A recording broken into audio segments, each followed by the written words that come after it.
ગૌરી બસ. હા હા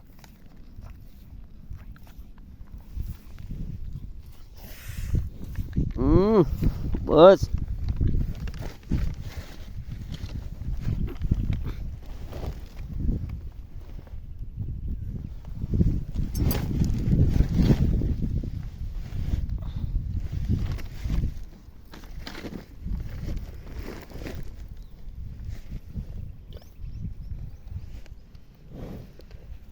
જય ગૌ માતા, જય ધરતી માતા. ગાયું રાખવી, ગાયું રાખવી, ગાયું રાખવી, ગાયું રાખવી તો ખરેખર મને તો એવું લાગે કે સારવા જઈએ ને તો ગાયને મજા આવે એવી એકેમ નથી આવતી. ગમે એટલું ખવડાવો, ગમે એવી નરવી થાય, લોહી ચડે, બધી સારવા જાય ને એને મજા આવી છે ને એ એકેમ નથી આવતી.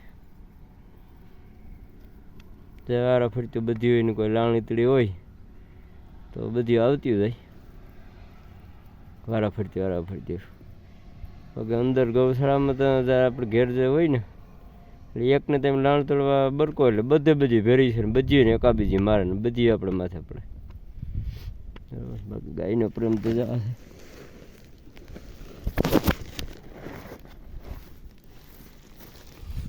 આપણે માથે પગનો મેળવા દે.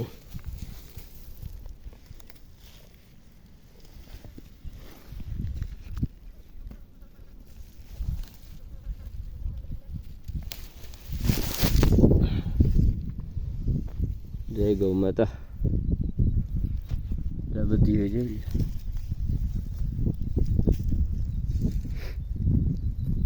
આ કીડીને કણ હાથે માણસ કીધું ને કે ગમે ને ભગવાન આપે દે આ જાય અને બધી હોય ને સરવાનું મળે જ જાય.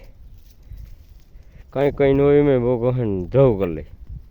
ઘેર તમે ગમે એવો ભૂકો નાખો, લીલી સાઈડ નાખો તો ખાય ના ન પાડે, પણ એમાં એને બહુ એટલી મજા ન આવે, એવી મજા આવે. જય ગૌ માતા. અનમોલ પ્રાકૃતિક ફાર્મ ટુકડા ગોસા, તાલુકો જિલ્લો પોરબંદર. જય જય. અલગ અલગ બધું ખાવાનું વેચા કરે, મળ્યા કરે. ચાલો જય ગૌ માતા.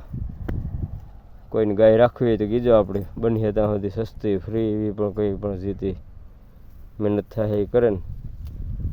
એક ખેડૂતને ઘેર એક ગાય હોય, ગાય રખડતી ઓછી થાય, આપણું સ્વાસ્થ્ય સુધરે જાય.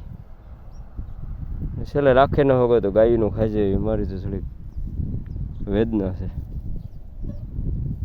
જય ગૌ માતા.